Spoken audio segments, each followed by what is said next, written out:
عبداللہ ابن ابی اوفا رضی اللہ تعالیٰ کہتے ہیں ان رسول اللہ صلی اللہ علیہ وسلم فی بعض ایامہ التی لقی فیہا انتظر حتی مالت الشمس، کہتے ہیں کہ ایک جنگ میں ایک دن جس میں آپ صلی اللہ علیہ وسلم لشکر کے ساتھ تھے، اپنی فوج کے ساتھ تھے، اور مشرکین بھی سامنے تھے، جنگ کا موقع تھا، آپ انتظار کرتے رہے یہاں تک کہ سورج ڈھل گیا، مالت الشمس، ثم قام فی الناس خطیبا، پھر آپ لوگوں میں خطبے کے لیے کھڑے ہوئے، قال ایھا الناس، اے لوگو، لا تتمنوا لقاء العدو، دشمن سے مٹ بھیڑ کی تمنا مت کرو، لا تتقاء العدو، دشمن سے مٹ بھیڑ کی تمنا مت کرو، وصل اللہ العافیہ، اور اللہ سے عافیت کی دعا مانگتے رہو، اللہ سے عافیت مانگتے رہو، عافیت، جنگ نہ ہو، مسئلہ کھڑا نہ ہو، سکون سے معاملہ ختم ہو جائے، عافیت سب کے لیے رہے، وصل اللہ العافیہ، فَإِذَا لَقِيتُمُوهُمْ فَاصْبِرُوا، لیکن پھر تم کو لڑنا ہی پڑے، دشمن آ ہی جائے تو پھر کیا کرو، فَاصْبِرُوا، جم جاؤ، جم جاؤ، جمے رہو، وَاعْلَمُوا أَنَّ الْجَنَّةَ تَحْتَ ظِلَالِ السُّيُوفِ، جان لو کہ پھر جنت تلواروں کے سائے میں ہے۔ بہت سارے لوگوں نے کیا کر دیا، اوپر کا پورا کاٹ دیا، نیچے کا لے لیا۔ دیکھو اسلام میں کیا ہے، جنت تلواروں کے سائے میں ہے، لڑتے رہو، یعنی جب تک کہ تلواروں سے لڑو گے نہیں جنت میں جاؤ گے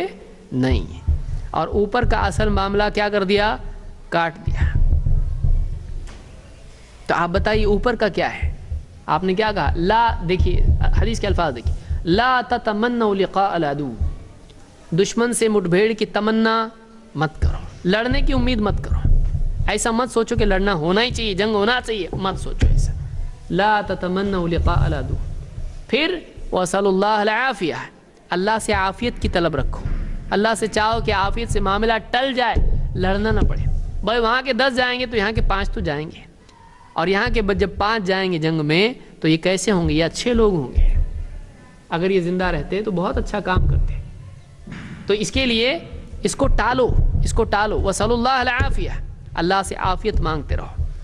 اور پھر اس کے بعد آپ نے کہا فَإِذَا لَقِيتُمُوهُمْ فَاصْبِرُوا، پھر اگر مجبوراً لڑنا ہی پڑے تو اب جب موقع جنگ کا ہے تو بھاگنا ہے نہیں، پھر جم جاؤ۔ اسلام بہادری سکھاتا ہے، اسلام معافی سکھاتا ہے، صبر سکھاتا ہے، لیکن اب جب جنگ میں نوبت آ ہی جائے اور آپشن نہیں ہے تو ایسی صورت میں اسلام کیا بتاتا ہے، بھاگو نہیں، ایسی صورت میں اسلام سکھاتا ہے اب جم جاؤ، فاصبروا۔ پھر یاد رکھو کہ اب جب جنگ چھڑ چکی ہے تو اب جنت یہاں وہاں بھاگنے میں نہیں ہے، اب جنت کہاں ہے، جنت تلواروں کے سائے میں ہے۔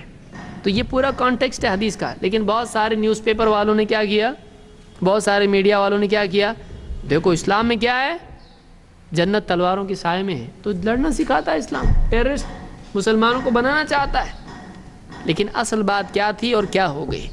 اس لیے بہت سارے غیر مسلم اگر واقعی اسلام کو اس کی اصل تعلیمات کی صورت میں دیکھیں،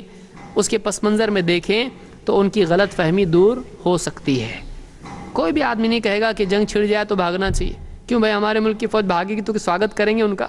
کسی بھی ملک کی فوج بھاگ کے آئے گی، بھاگ کے آئے، صبر کیا ہم لوگوں نے، بہت معاف کر دیے سب کو، دشمن کو کیا کریں گے، سواگت کریں گے ان کا، برا مانا جائے گا۔ جنگ چھڑ جانے کے بعد پھر بھاگنا نہیں ہوتا ہے، یہ اسلام کی بھی تعلیم ہے، یہ اسلام کی تعلیم ہے۔ اس کو امام البخاری اور مسلم دونوں نے روایت کیا ہے۔